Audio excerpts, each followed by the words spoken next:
우리 중고등학교 때 영어 참고서로 공부한 분들은 안현필 선생이라는 분을 익숙히 기억할 겁니다. 삼위일체 영어 이래서 아마 쉽게 재미있게 썼기 때문에 우리 학교 다닐 때는 거의가 그 책을 읽었었습니다. 그 안현필 선생님이 그 시대에 삼위일체 영어란 그 참고서를 수백만 권을 팔았습니다. 그리고 영어 학원을 해서 아주 잘 됐기 때문에 아마 그 당시에 수백억 되는 재산을 모았었습니다. 그래, 준재벌이라고들 그랬었습니다. 그랬는데 돈이 많고 성공하고 그렇게 되니까 흥청망청했습니다. 50대 병이 들어서 쓰러졌습니다. 고혈압, 당뇨병, 비만 이런 게 한꺼번에 와서 50대에 쓰러지고 나니까 이름 난 거, 재산 있는 거, 학원 운영 잘 되는 거 아무 필요가 없어진 거이지요. 뭐 돈이 많지만은 병원에 가서 진찰을 해보니까 자기가 잘못 살아서 망가진 건강이 의사들을 또 어떡하겠습니까? 뭐 온갖 처방, 온갖 방법을 다 해도 건강을 회복할 길이 없고 완전히 이제 폐인 직전까지 갔습니다. 그때 이분이 서울의 학원이고 재산일을 다 정리를 해서 시골로 내려갔습니다. 저 산골 깊은 데 가서 자기 건강을 자기가 관리하는 길을 찾았습니다. 그래서 건강에 대한 여러 가지 책들을 읽고 비방을 배우고 해서 50대 쓰러져서 폐인됐던 사람이 한 10년을 그렇게 하고 나니까 아주 건강하게 됐습니다. 그걸이 80대에 자기 얘기를 책으로 썼습니다. 그걸 삼위일체 장수법 그런 이름을 썼어요. 이게 이제 1권, 2권으로 되어 있는데 옛날 삼위일체 영어로 아주 대단히 알려진 분이니까 자기 건강 비법을 또 삼위일체 장수법 이렇게 썼는데 80 중반이 넘어서 뭐라 했냐면 나는 50대 하나님이 원하시는 건강법을 안 지키고 내 스스로 망하는 길로 살다가 쓰러진 뒤에 스스로 성경 말씀 살피고 건강법을 배우고 해서 지금은 80 중반이 넘었는데도 젊은이의 건강을 되찾았다. 이렇게 썼습니다. 실제 80, 90 거의 다 돼 가는데도 청년 같아. 그걸 이제 이게 쭉 자기 내력과 어떤 방법으로 썼다. 그걸 이렇게 썼습니다. 여기 보면은 자기가 망가졌던 건강을 회복하는데 세 가지, 삼위일체다. 첫째는 제독이라 그래서 몸속에 들어와 있는 여러 가지 좋지 않는 것, 독을 제거하는 것. 뭐 쌓인 게 여러 가지 많지 않습니까? 독을 제거하는 것. 그래서 이 어른은 꼭 아침 식사를 하지 않습니다. 이 어른 생각은 뭐냐면 일본의 니시라는 분 건강법도 그런 게 있습니다만은 사람의 생리가 오전에는 몸에 있는 걸 밖으로 내뿜는 기간이다. 내뿜는, 버리는 기간이다. 이때는 몸에 음식을 먹지 말고 스스로 몸이 제독을 하도록 비우는 게 좋다. 점심 저녁만 먹는 거이죠. 근데 요즘 의사 선생님들은 또 견해가 다른 분들도 많습니다. 아침을 잘 먹어야 된다. 근데 이 사람 저 사람 양쪽에 다 따르다가는 헷갈리니까 아마 한쪽을 택하는 게 좋을 것 같아요. 또 함석헌 선생님이나 다섯 같은 분들은 일일 일식입니다. 일일 일식. 대체로 동서고금을 불문하고 수도하는 분들은 주로 하루에 한 끼 먹습니다. 그래, 하루에 한 끼 먹으면은 건강을 유지하지 못할 것 같은데 또 그분들이 건강해요. 근데 내 생각에는 그 사람이 먹는 재미도 보통이 아닌데 한 끼 먹는 거는 좀 곤란하지 않을까 싶은데 그러나 또 수도자적으로 사는 분들은 그게 아주 좋다 그래요. 두 번째 뭘 얘기하냐면 자연식이에요. 자연식. 근데 이분도 이제 자주 글 속에 나옵니다마는 자연식이라면 레위기입니다. 레위기. 레위기서에 어떻게 하면은 우리가 건강한 몸을 유지하기 위해서 식사법이 아주 참 구체적으로 잘 나옵니다. 그래서 세브란스 의과대학의 교수님이 이길상 박사님이 쓴 책 중에 성경의 식사법 하는 책이 1, 2, 3권짜리가 서점에 나와 있습니다. 그걸 읽어보면은 성경 레위기서를 중심으로 성경의 식사법을 쫙 썼어요. 그게 아주 건강에 좋은 그걸 쭉. 이 사람은 이제 의학 박사니까 또 장로님이시니까 그렇게 이제 한번 지켜볼 만하지요. 예를 들어서 레위기 3장을 보겠습니다. 레위기 3장. 우리가 신앙인이라면은 상식적으로 우리가 알고 있어야 되는 말씀이지요. 레위기 3장 17절 말씀. 레위기 3장 17절. 3장과 11장 이쪽에 이제 식사에 대한 조리법, 뭘 먹을 것과 먹지 말 것을 쭉 썼는데 제가 이렇게 집회를 다녀보면요. 교인들이 강사 대접한다고 권하는 거 보면은 거의가 레위기서에 좋지 않다는 것들만 뽑아서 권해요. 삼겹살, 전복죽, 장어구이, 보신탕, 이런. 나는 채소를 좋아해서 채식을 좀 먹게 해 주십시오. 그러면 절대 안 됩니다. 귀한 강사님이 고기를 잡숴야지. 나물은 깔린기 나물인데 두레마을 가서 잡수시라요. 안 됩니다. 자기가 막 시켜요. 자기가 막 시켜가지고 나는 조금 먹고 먹기는 자기가 다 먹고 음식이 너무 진해요. 너무 진해서 그걸 푸짐하게 시켜놓고 장로 권사님들 떼거지로 와서 자기들은 다 먹고 강사 대접했다는 거예요. 그런데 레위기서를 읽어보면 레위기서의 기준에서는 우리가 식사하는 법이 엉터리예요. 가정에서 요리하는 분들은 이런 걸 좀 공부할 필요가 있습니다. 자, 3장 17절 말씀. 너희는 기름과 피를 먹지 말라. 이는 너희 모든 처소에서 대대로 영원한 규례니라. 성경에 이제 규례란 게 나오는데 규례는 뭐냐 하면은 규례를 어겨도 영혼 구원 받는 데는 지장이 없고 천국 가기 전에 이 땅에서 안전하게 보호해주는 그 규례입니다. 규례. 그래서 레위기서에 토지 규례, 음식 규례, 청결 규례 이런 규례들이 나옵니다.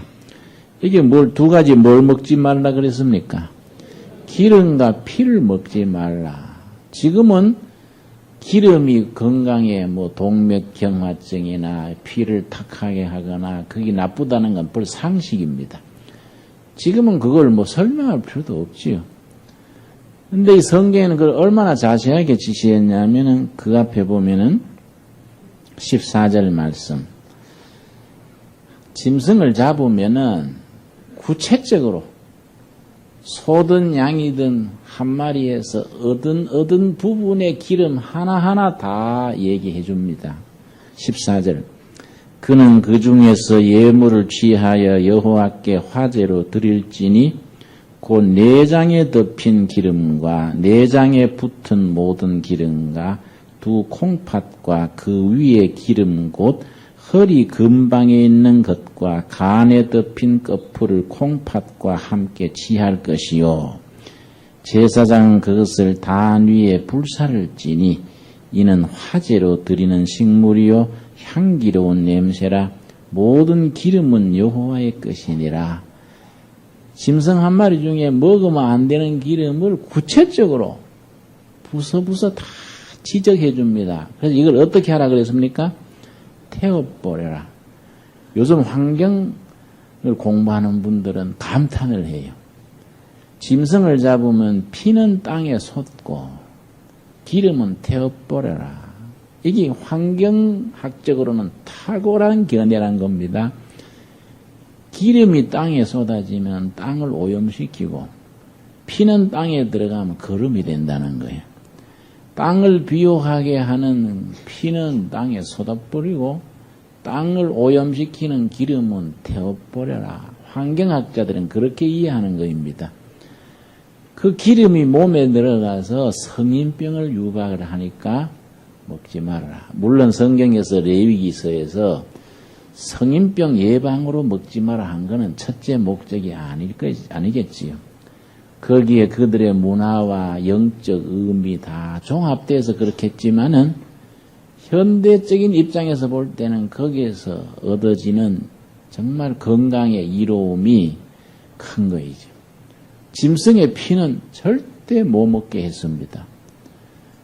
그리고 옛날에는 왜 그걸 못 먹게 했는지 몰랐는데, 내가 이제 이상구 박사님하고 상당히 친한 사이입니다. 둘의 말에 모셔다가 세미나도 몇 번 하고 했었는데요. 이상구 박사님이 설명을 해주더라고요. 김 목사님, 성경에 피를 먹지 말라는 이유를 아십니까? 그 설명을 해주는데, 짐승이 죽을 때 분노와 슬픔과 이런 공포 때문에 피 속에 화학물질이 분비된다 그래요. 그런데 그게 참 피리독신이라는 화학물질인데 그렇게 독하다 그래요. 그리고 화학자들이 피리독신을 조금 뽑아가지고 개한테 주사 놨더니 즉사해버리는 거예요. 그 독한 물질이 피 속에 흐르는 겁니다. 그런데 이 짐승이 죽을 때 간이나 무슨 쓸개나 이런 건 다 써버리는데 거기 기능을 발휘하면 간에서 독소를 다 중화시켜 주는데 이게 다 써버린 뒤에 독소가 그냥 피 속에 흐르는 거예요. 그러니까 죽은 짐승의 피 먹는 것은 그만큼 몸에 독소가 들어오는 거이니까 건강에 극히 나쁘다 그래요. 그러니까 짐승의 피는 먹지 말아라. 이런 구절이 현대의학으로 봐서는 놀랄만한 탁월한 견해다. 그런 얘기를 해줬습니다. 그런데 우리 대구 사람들이 어디 가도 시끄럽고 설치는 거에 대구 음식 중에 유명한 게 따로국밥이라는 게 있는데 피가 많아요. 피가. 우리도 학생 시절에 따로국밥 집에 가면 피 많이 넣어주세요. 이러는 게 순대 피를 막 넣어주는 거예요. 그래서 나 대구 사람들이 철들려면은 음식 바꿔야 된다. 난 그렇게 생각해요. 하여튼 간에 우리가 성경 속에서 첫째는 영혼 구원받고 천국 백성 되는 것 첫째. 그것만 알면 안 된다. 플러스 알파가 있어요. 음식법, 그리고 토지법, 좋은 경제를 일으키는 법, 정치 잘하고 자식 잘 기르고 행복한 가정을 이루는 여러 가지 인생을 살아가는 지혜가 이 성경에 한꺼번에 들어있는 겁니다. 그런데 우리 교회에서 목회자들, 설교자들, 신학자들이 잘못 생각하는 것이 너무 성경을 영적으로만 해석을 해가지고 죽은 뒤에 천국 가는 준비만 시키지 이 땅에 있는 동안에 건강하게 행복하게 사는 방법을 성경에서 바로 배우고 바로 살고 열매 맺게 하는 일에 우리가 등한했다는 반성이 듭니다. 그리고 우리 둘의 가족들은 성경 말씀 속에서 믿음으로 구원받아서 천국 백성 되는 것 더하기 건강하게 행복하게 가정도 공동체도 더불어 사는 원리를 성경에서 찾아서 그렇게 살아갈 수 있게 되기를 바랍니다. 하여튼 안연필 선생이 그래서 다시 말씀드려서 50대 완전히 망가졌던 데서 자기가 공부하고 노력해서 젊은이의 건강을 되찾게 되었는데 자기는 그래요. 나는 130살까지 살 자신이 있다. 그랬습니다. 근데 최근에 어디 미국선가 어딘가 교통사고를 만났다는 얘기가 있어요. 근데 확인을 못했습니다. 근데 자기 건강의 삼위일체가 첫째 뭐라 그랬습니까? 제독, 둘째 자연식, 세 번째 운동. 이 세 가지 삼위일체를 자기가 어떻게 잘해서 80 넘은 사람이 청년의 건강을 되찾게 되었느냐. 그런 여기다 쭉 썼습니다. 그런데 잠언 3장에서는 우리 인생을 장수하고 평화롭게 행복하게 사는 법을 5가지로 말해줍니다. 그 잠언 3장에 이렇게 하라. 그리하면 너는 장수한다.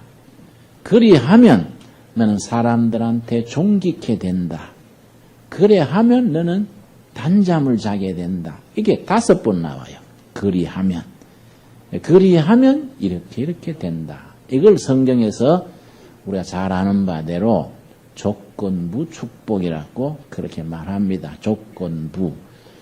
구원은 무조건 믿으면 다 받습니다. 무조건 구원. Unconditional salvation. 무조건 믿으면 다 구원받습니다. 그런데 축복은 무조건이 아니에요. 예수 믿고 성령 받았다고 다 축복받는 거 아닙니다. 축복받는 것은 장수하고 건강하고 존귀케 되고 행복해지는 것은 노력을 해야 돼. 그래서 그걸 조건부 축복 그래요. Conditional blessing. 그래서 Unconditional salvation. 무조건 구원의 조건부 축복. Conditional blessing. 그렇게 부릅니다. 그런데 잠언 3장에 그 조건부 축복 몇 가지가 나온다고요? 5가지. 그리하면 그 단어를 중심으로 5가지가 나옵니다. 3장 1절 읽겠습니다. 3장 1절 말씀. 나의 아들아 나의 법을 잊어버리지 말고 너 마음으로 나의 명령을 지키라. 2절을 같이 읽읍시다. 그리하면 그것이 너로 장수하여 많은 해를 누리게 하며 평강을 더하게 하리라. 하나님의 법을 잊지 말고 하나님의 명령을 지키고 살아라. 그리하면 장수하고 평강을 누린다. 장수와 평강이 같이 따라가야지 장수만 하고 평강이 없으면은 늙어가지고 병치레하고 자식들을 괴롭히고 특별히 목회자가요 늙어가지고 정신이 혼미해지면은 참 덕이 안 됩니다. 우리 한국교회 대표적인 유명한 목사님이 90 넘게 살으셨는데 장수하는 건 좋았는데요. 치매 걸리셔가지고 사람들 찾아가면 하나님이 머리 써 있는 척 하는 거지 그지? 이런단 말이야. 그러니까 손님들이 민망해서 가지를 못해요. 그래서 그래요. 목사님 키뿌리면 어떻게 됩니까? 그러니까 치매 걸리노니까 하나님이 뭐 있겠어. 그래도 산 기지. 이러니까 문안 갔다가 시험 들어오는 거야. 물론 하나님이 천국 가서 이해하실 줄로 내 짐작은 해요. 뭐 제정신이 아니라서 가는 걸 뭐 하나님이 심의하겠습니까? 그래서 하나님께서 네 몇 살 이후로는 네가 제정신이 아니랬지. 내가 이해한다. 응? 막 그러지 않을까. 내 짐작은 그런데 장수 더하기 평강이 있어야 돼. 평강. 그렇지요? 아주 그렇게 살았던 대표적인 분이 모세지요.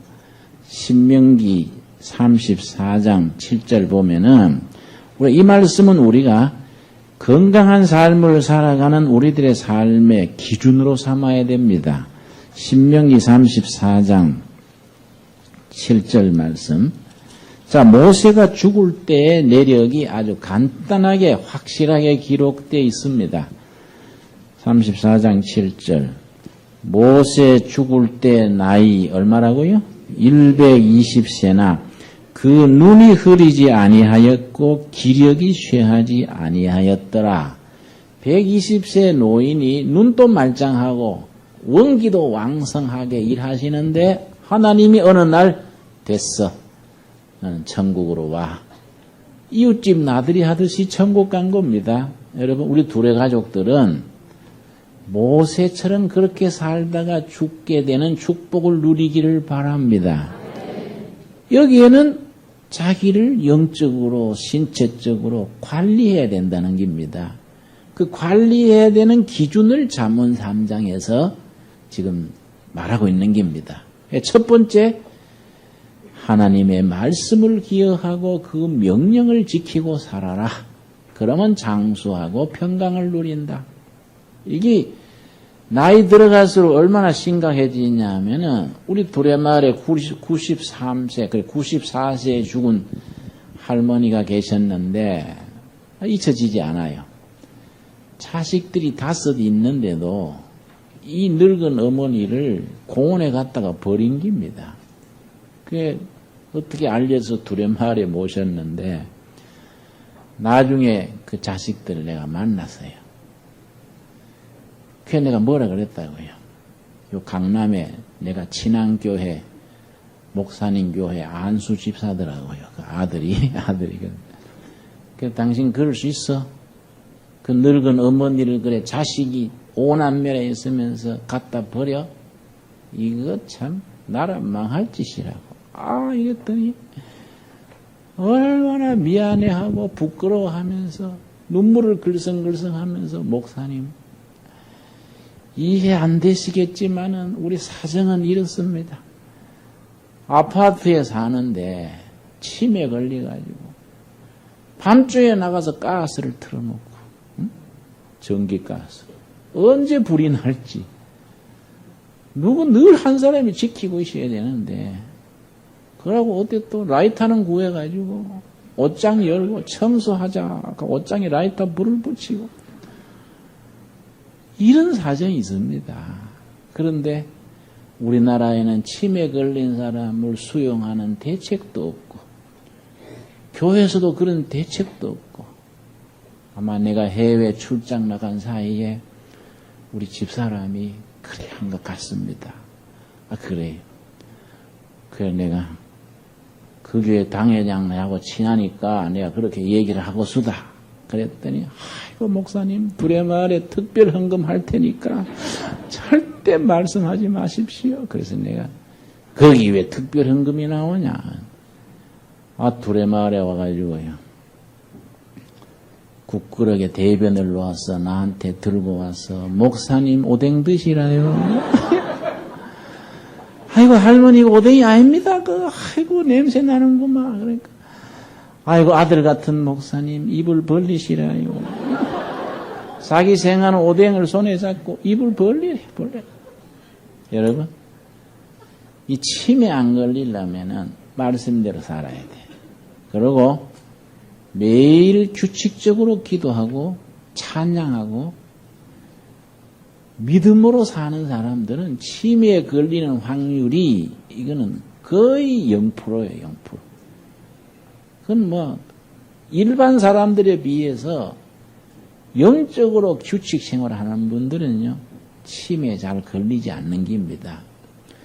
그렇다고 우리가 치매 안 걸리려고 예수 믿는 게 아니고, 말씀을 지키고 살면 그 열매로 장수하고 평강을 누리게 된다. 첫 번째입니다. 첫 번째. 두 번째가 뭐냐면 3절 4절입니다. 인자와 진리로 너게서 떠나지 않게 하고 그것을 너 목에 매며 너 마음판에 새기라. 4절을 같이 읽읍시다. 그리하면 너가 하나님과 사람 앞에서 은총과 귀중히 여김을 받으리라.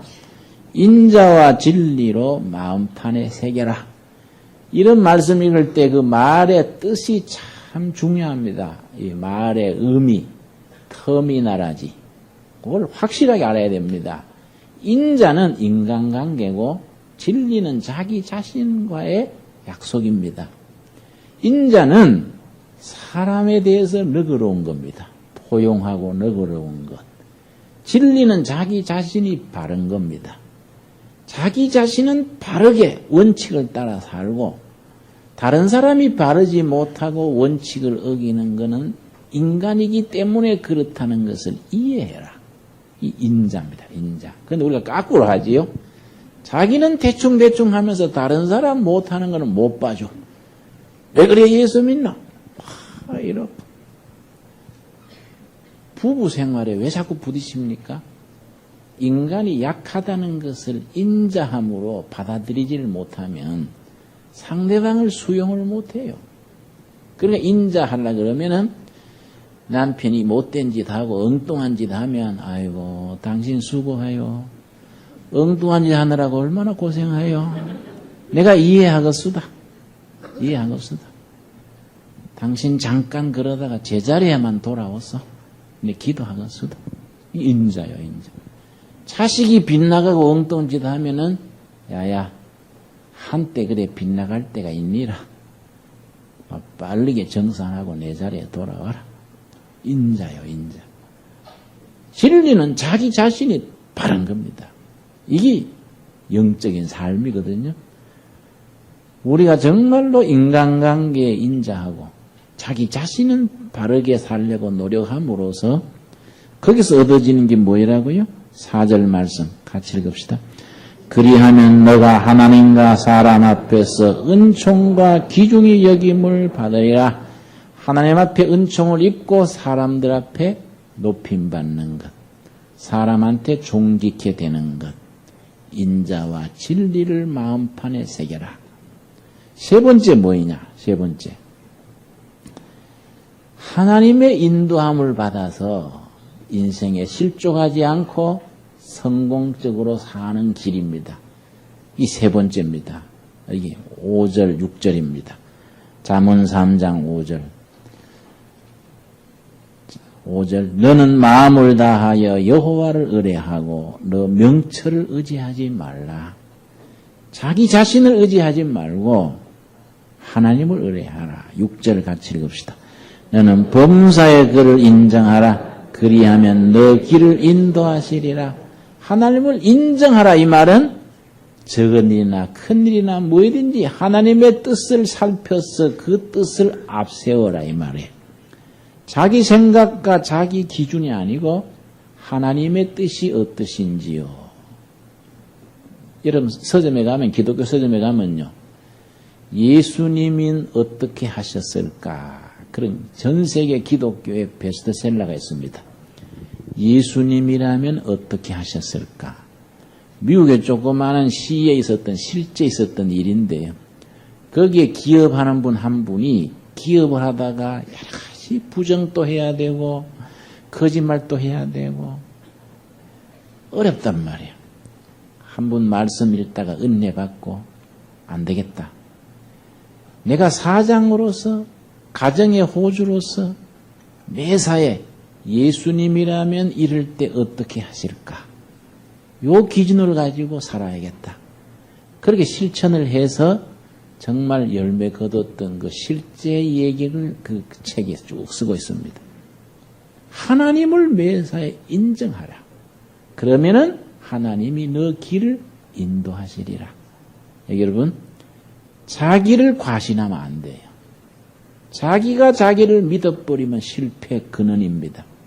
내가 항상 기억하는 것이 대구에서 내가 고등학교 다닐 때 여자 고등학교 내 아는 학생이 총학생 회장 했어요.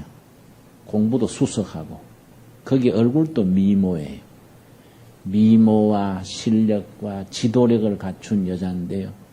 앞으로 큰 정말로 일꾼 된다고 모두 기대했습니다.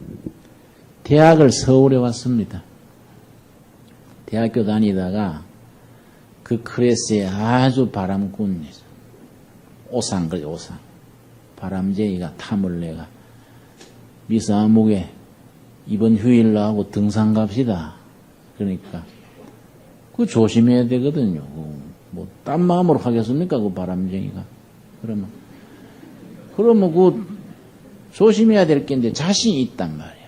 지가 날 어쩔까? 그래 갑시다. 산에 갔다가 산에 갔다가 뭐 됩니까? 그건 한쪽은 프로인데 자기가 당할 수 있습니까? 임신했어요. 임신. 대학 졸업하기 전에 아기 놓고 평생 불행하게 돼. 평생. 2년 전에 암으로 죽었어요. 그 남자 때문에 평생을 그늘에 살았어요.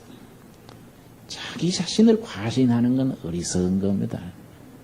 너 자신을 의뢰하지 말고 누구를 의뢰하라? 여호와를 의뢰하라. 매사에 누구를 인정하라? 여호와를 인정하라. 그리하면 여호와께서 너 길을 지도하시리라. 꼭 여러분 마음에 담읍시다. 네 번째 뭐이냐? 네 번째. 이 세상에는 물질이 필요하지요. 경제적으로 우리가 부족하지 않게 사는 방법입니다. 9절 3장, 잠언 3장 9절입니다. 9절 말씀. 너 재물과 너 소산물의 처음 익은 열매로 여호와를 공경하라. 10절 같이 읽읍시다. 그리하면 너 창고가 가득히 차고 너 집틀에 새 포도즙이 넘치리라. 물질의 경영의 영적 원리를 지켜라 이 말입니다. 여기서는 곡식 농사 짓던 시대니까 첫 단은 하나님께 바치고 11조를 하나님께 바치고 하나님 것과 자기 것을 구별을 확실히 하는 것. 이 중요하지요.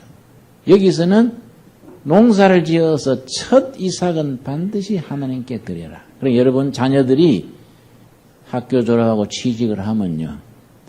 첫 달 월급은 무조건 헌금해야 돼. 무조건. 그걸 가르쳐야 돼요. 이 학교 다니면서 아르바이트를 해도 첫 번째 받는 것은 하나님의 일에 바치는 걸 교육을 시켜야 돼요. 이거의 돈 문제가 아닙니다. 영적 원리입니다. 말라기서에서는 11조 헌금을 철저히 강조하는데 11조 헌금을 철저히 해봐라. 그리하면 내가 너한테 축복을 하시는지 안 하시는지 네가 한번 시험해봐라. 여러분 성경에 물질과 경영의 영적 원리가 있습니다. 그런데 교인들이 그걸 몰라요. 이 보증 서는 거 있죠. 보증 서는 거, 빚 보증 서는 거. 성경에는 절대 빚을 보증 서지 말라 그랬어요. 잠언에. 그런데 교인들이 보증 썼다가 재산 다 날리지요. 보증 서지 말고 누가 보증 서달라 그러면 그때 네가 할 수 있는 최선을 다해서 그 사람을 돕고 끝내라 그랬습니다. 네가 구제할 수 있는 걸 구제하고 보증은 서지 마라. 내가 왜 그 얘기하느냐. 지금 우리 교회 교인 중에도 부부가 20년 넘도록 밤잠 안 자고 둘이 뛰고 해가지고 집 사놓고 가게하고 했는데 보증 썼다가요. 친구 보증 썼다가 싹 다 날아갔어. 근데 보증 설 때 나한테 와가지고 물어봤으면 성경 말씀에 못 서게 했습니다. 했을 텐데 보증 섰다가 다 날아간 뒤에 와가지고 묻는단 말이야. 이게 답답한 노릇이라. 그러니까 누가 보증 서달라 그러면 자기 형제라도 그러세요. 야, 참 보증 서야겠는데 섰으면 좋겠는데 성경에 서지 마라 했으니 어쩌면 될까? 우리 당회장 목사님 김진영 목사님 댁 가가지고 결제 받아오면 내가 다 서겠는데 한번 가봐라. 나한테 보냈어요.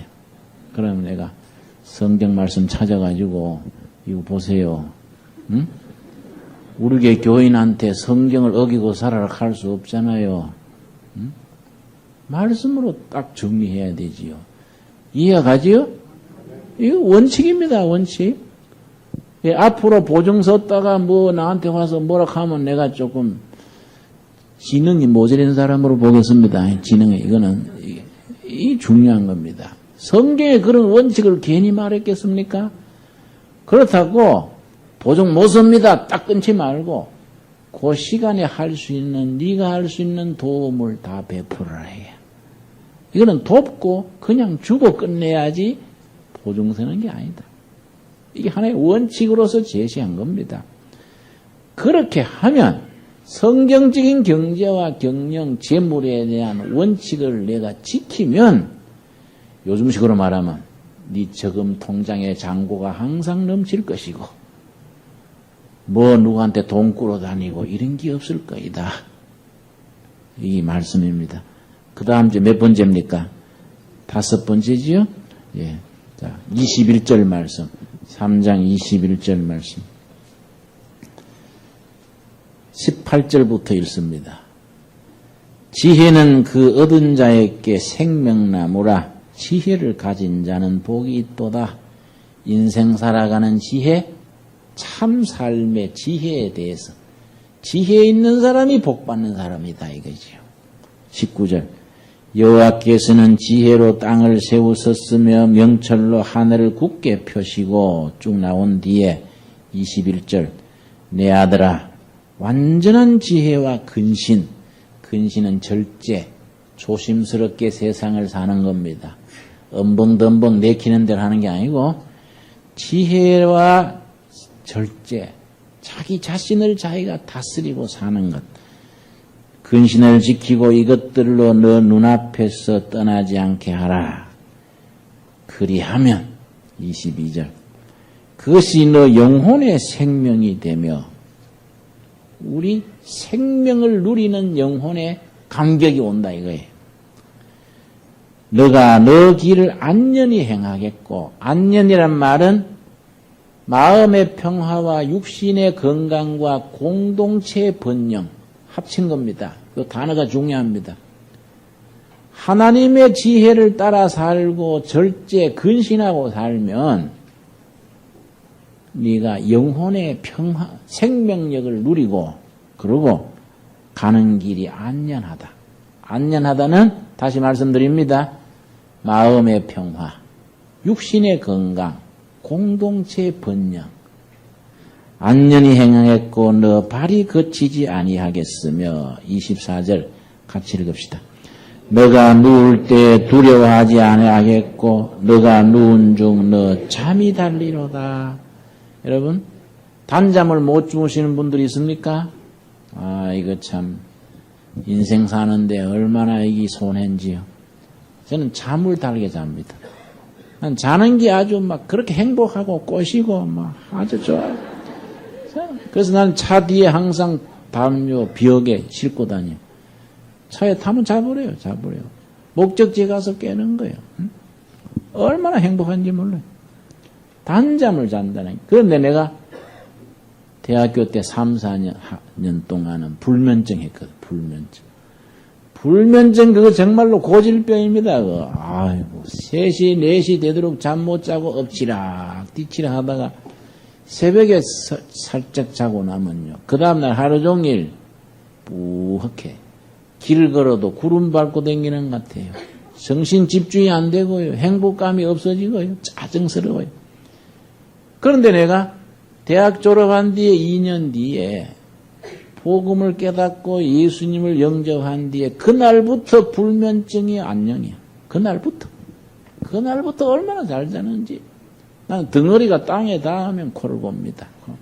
실제요, 실제. 근데 옛날에는 불면증했어. 그런데 자는 거 보고 옛날 불면증했다 그러면 이해가 안 간대. 불면증 할 사람이 따로 있지. 어떻게 목사님이 불면증이냐. 은혜 이전에는 불면증이랬는데 예수님을 알고 난 뒤에 나는 불면증 상상도 못하지요. 바로 그 말씀이에요. 하나님의 지혜, 그 근신으로 살아라. 그리하면 너 생명에 대한 그 싱싱한 충족감이 있고 너 가는 길이 안전하겠고 너 잠이 달리로다. 여러분, 우리 둘의 가족들은 뭐 요란한 축복 뭐 세울 거 없고 단잠을 자는 축복을 누릴 수 있기를 바랍니다. 그러고 사람 대할 때 너그러운 인자가 있고 자기 자신은 바르게 살고 이런 것들이 얼마나 중요하냐 이거지. 세상 뭐 큰 욕심 낼 거 없습니다. 잠 편하고 가족이 화목하고 재구실하고 돈 꾸러 다니지 아니하고 그래서 사랑구실하고 눈 뜨면은 찬송하고 잠들기 전에 기도하고 이런 것이 우리가 소박하게 바르게 행복하게 산다는 것이 얼마나 이게 참 복된 거냐예요. 그래서 3장 8절에 뭐라 그랬냐면은 3장 8절 7절 8절 제가 읽습니다. 스스로 지혜롭게 여기지 말지어다. 여호와를 경외하며 악을 떠날지어다. 8절 같이 봅시다. 이것이 너 몸의 양약이 되어 너 골수로 윤택하게 하리라. 골수가 윤택하게. 세포 속에 관절 속에 뼈마디 속에 윤택한 거예요. 윤택. 싱싱하고 생명력이 넘치고 산다는 게 행복한 거예요. 그런데 여러분 예배당은 댕기고 하는데 모든 게 시들시들하고 비 맞은 짱땅처럼 아주 우중충하게 그래 살아가면은 이게 산다 할 게 뭐이냐? 그거 예수 민다 할 게 뭐이냐? 응? 정말 뼛속까지 체액이 윤택하게 활기 넘치고 싱싱하고 멋있게 살자 이게. 그렇게 사는 방법을 잠언 3장에서는 몇 가지로 말했다고요? 5가지.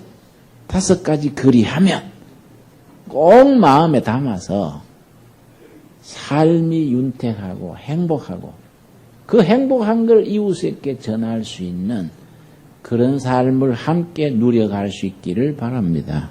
기도하겠습니다. 주님 은혜를 감사드립니다.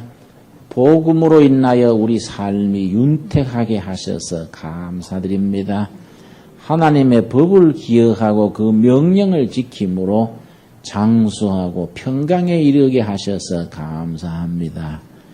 인자와 진리로 마음판에 새기고 살아감으로 하나님 앞에 은총을 입고 사람들에게 존귀케 되는 길을 감사드립니다. 우리 자신을 의지하지 말게 하옵소서. 여호와만 인정함으로써 우리 삶이 하나님의 인도함을 받는 손길을 체험케 하옵시며 우리가 경제, 물질의 생활에 성경적인 교훈, 영적 원칙을 지킴으로써 우리의 모든 경제적인 삶이 윤택함에 이르게 하옵소서. 하나님 간절히 기도드리옵나니 하나님의 지혜를 따르며 스스로 절제하고 삼가 근신함으로써 하루하루 살아가는 삶이 당당하고 행복할 수 있게 하옵소서. 우리 영혼이 생명의 감격을 누리며 단잠을 자며 그 행복한 나날을 내 이웃에게 전할 수 있게 하옵소서. 예수님 이름 받들어 기도드렸사옵나이다. 아멘.